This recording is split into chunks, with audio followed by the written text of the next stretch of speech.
First of all, David, I just want to ask you about Kurt Zouma. Is he available to play against Leicester? And do you think he should be available to play against Leicester? The answer to that is yes, he's available to play against Leicester. It's different views, different opinions on should he be available or not. We as a club took the decision that we make him available, and I stand by that. Say you stand by it, but are you aware of the level of criticism that has been directed at West Ham and also you personally? Because a lot of people are saying that it looks like you're sending out mixed messages in statements saying that the club are going to deal with this with utmost seriousness, and yet Kurt is playing for the club. Well, I don't think a club could have taken more action any quicker than what they've done at the moment. West Ham have done a really good job. They'll find them maximum wages, and I'm not condoning him. His actions were terrible. We all accept that they were diabolical, and none of us liked them. But we've chosen to play him, and we stand by that, as I've already said to you. I understand that from your point of view and from a football point of view.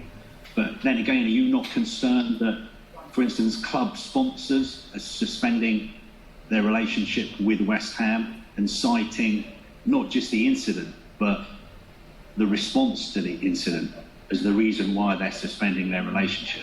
Yeah, look, the situation with it is terrible. The incident, what we're talking about, the video, was terrible. We all totally agree with that. There is nobody in this football club who doesn't agree with that. And no, but sponsorship, if it's getting taken away, then that's something the club will deal with, not me. But as I said, I've done it the other night and I've repeated myself. We're so disappointed. It's completely out of character from Kurt. We've never seen this in him. He's a really good lad. I'm really surprised by it. We're going to get him some help. He is getting help. So we're trying to do as much as we possibly can as a club and as a team to help him. And how is he? What is his frame of mind? Oh, he's really, really disappointed. He's incredibly remorseful. And, you know, like everybody else, which in life sometimes you need a bit of forgiveness. And he's hoping that he's forgiven for a bad action. And, you know, we mustn't forget that many of us through our lives will make mistakes, and you're hoping that there's people out there who's going to give you a little bit of forgiveness. And just my final question on this. Are you dealing with Kurt Zouma in the same way as you would deal with any player in your squad? Or are you giving him preferential treatment because he is such an important player for you? Treated the exact same way as any other player. I've never done it in my whole career. I've had over 1,000 games. I've never treated any players any different, even though at times you have to. Sometimes you have very good up-and-coming young players. You treat them different for different reasons. Sometimes you have very good senior players who have to be treated slightly different. But if it's regarding disciplinary reasons or anything else, everybody's treated the exact same. Just turning to the game on Sunday, what kind of challenge are you expecting from Leicester? Because obviously they haven't been in great form recently. Well, I think Leicester have got a really good side. I think over the years they've done unbelievably well. They were FA Cup winners. You know, there's not too long ago where they were league winners. And I think they were the sort of club you looked at because of the way they built it. You know, you look at their facilities. You know, you look at the way they went about their recruitment. So I have to say that over the years, I think Leicester have been a very good model for teams trying to improve, such as West Ham, which we've tried to do. So they're maybe not quite in the best moment just now, or in the best part of the season they've had.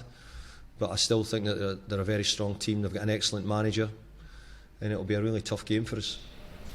Thank you, Colin. Damien from PLP, please. Hello, David. Don't want to drag on about Zouma, but how much of a distraction is it proving in terms of preparing for a big game and an important run into the end of the season? Well, you know, when you're in this business, I've had a lot of incidents in different situations, but I've never had one like this before. So as a football manager, then it shows you that you never know what you're going to get. And you know, I hope I would never ever get an incident like this, or hope I never will ever again get an incident like this. But that's part of being in this job. I've got to say that it's there. We know it's out there. We're really disappointed with it. We'd rather that we weren't making news. I think West Ham have made really, really good news in the last 2 years. I think we've been a football side that a lot of people have looked at. I think we've got so many good players, including Kurt Zouma and that. We have a really good side. And, you know, I'm just sad that the focus has been taken away from what is, at the moment, a relatively good season. Hope it's going to get better. And I think also taken away from the strides we've made in the last year or two. So we mustn't let this get mixed up in what we've done in the last couple of years. And as a football club as well, during the pandemic, the work that the club done in the East End of London and all the stuff they've done around those areas was incredible. So we mustn't forget all the good work what the club does by one incident. And that's why, you know, we're asking the people out there, you know, for a bit of forgiveness. We know there's been a mistake made, and we hope that people will look at it in a different light. Leicester have known about the heartache of missing out on Champions League right at the very end of the season for the last 2 campaigns. How important is it that you look at that and perhaps learn a lesson that you really have to seize the moment on occasions like this? Yeah, and I feel as if it is, but I think we have an opportunity like other teams. But I've got to say, you have Tottenham, you have Arsenal, you have Manchester United. But I think on times gone back, recently you'd say West Ham will not be competing against those teams. But now we are, and now we're getting talked about challenging. So we know that we're going to have to play really well. We're going to have to improve on how we're playing at the moment. We're going to have to up our game. But we're capable of it. And at the moment we're picking up points when we don't think we're playing as well as we should be. But in many ways I see that as a good thing, because if we can get back to our best form, then hopefully that'll come up with more wins and more points before the end of the season. Thank you. Thanks a lot. Good luck. Emma from BBC. Afternoon, Davies. Hi, Emma.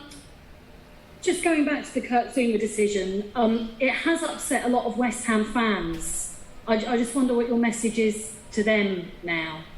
Well, Emma, I'd say right away is we're completely upset by it as well. You know, we're really disappointed.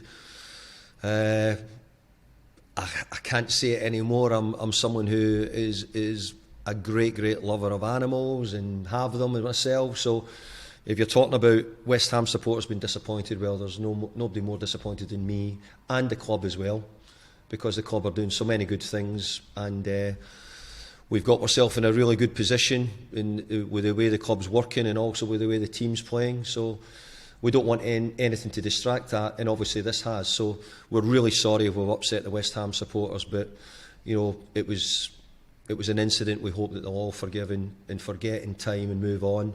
And you know, we need their support. They're really important to us. So for the West Ham supporters who, you know, I'm sure are very disappointed by it, I've got to tell you, we all are at the club as well.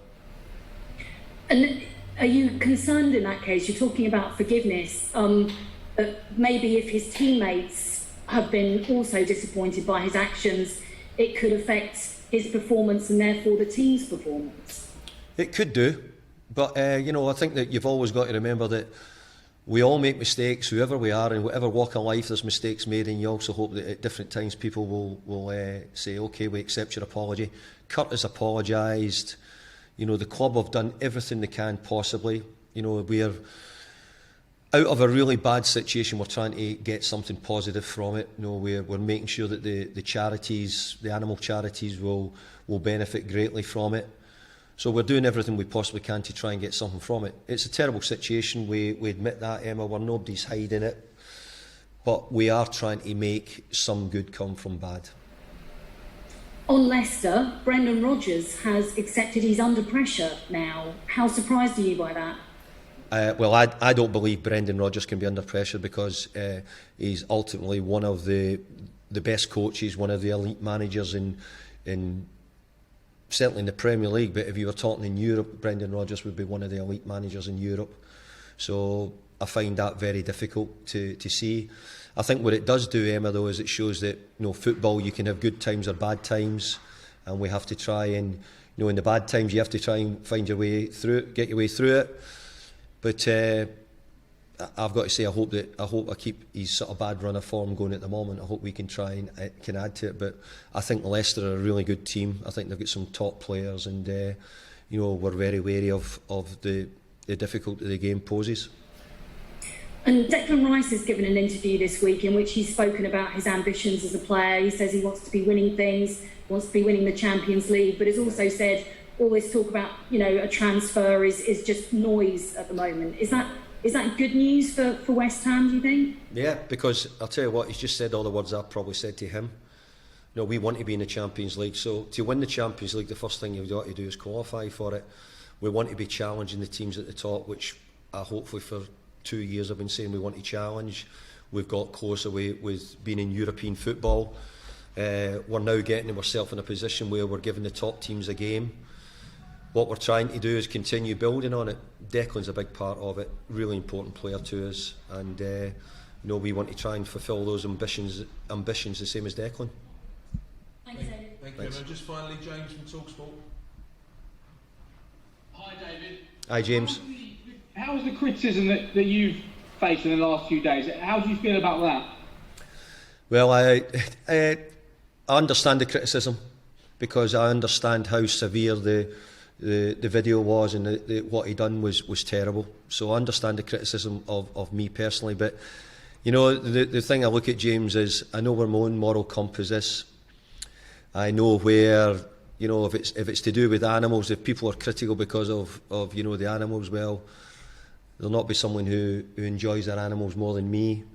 So from that point of view, I can certainly look in the mirror at myself. But I totally understand why people would be disappointed by by my decision, say, to play him, or the club's decision to play him. But that's the decision I made, and I stand by that. And you've spoken proudly over the last couple of years about the culture you've been able to build at West Ham. I wonder, has this incident divided the dressing room at all? No, I actually think it's going to make us stronger, James. I think it's one of these situations where, as a club, you know, I think the club have acted brilliantly well in what they've done in a really difficult situation for the club. And it's not an easy situation for the players and around us, we all understand that. But it's the sort of thing that pulls you together. And sometimes on the road, there's plenty of bumps, and it's not always a straight line. We've got a big bump just now, and we need to try and get over it. And we're doing everything we possibly can.